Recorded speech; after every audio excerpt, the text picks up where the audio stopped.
Ako si Maria Rizal E. Alonso o tinatawag na Biang. Isinilang noong ika-29 ng Abril taong 1859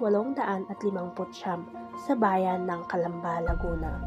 Ako ang ika-6 sa 11 anak ni na Don Francisco Mercado at Doña Teodora Alonso. Isa rin ako sa nakatatandang kapatid ni Pepe o kilala bilang Jose Rizal.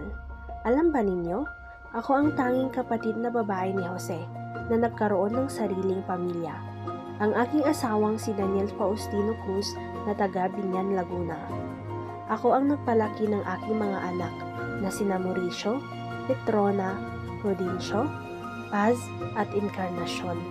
Habang pinapasad ang bigat ng mga suliranin ng aming angkan. Ngunit higit pa sa pagiging kapatid, ako'y naging ina't tagapangalaga ng aking mga magulang at mga kapatid. Lalo nang dumating ang panahon ang aming pamilya'y dumaan sa matitinding pagsubok, mga kaso sa hukuman, pagkakapigit ng aming ina si Teodora at mga panganib na dulot ng kolonyal na pabahalaan. Ako ang tinatawag na tahimik na lakas ng pamilya. Isang halihing hindi madalas nakikita ng kasaysayan, ngunit laging naririnig. Sa buhay ni Jose, ako'y nagsilbing kanlungan. Sa aking mga bisig, madalas siyang humahanap ng ginhawa, ng lakas ng loob at ng inspirasyon. Nakita ko kung paanong ang isang payak na binata ay humubog ng pangarap para sa bayan at kung paano rin siya nagdusa alang-alang sa kalayaan ng sambayanan.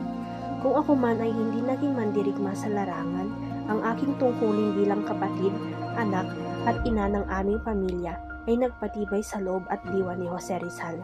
Ang aking katahimikan, aking sakripisyo at aking pagmamahal, iyan ang mga haliging hindi nakikita, ngunit siyang nagsuporta sa pagbangon ng isang bayani.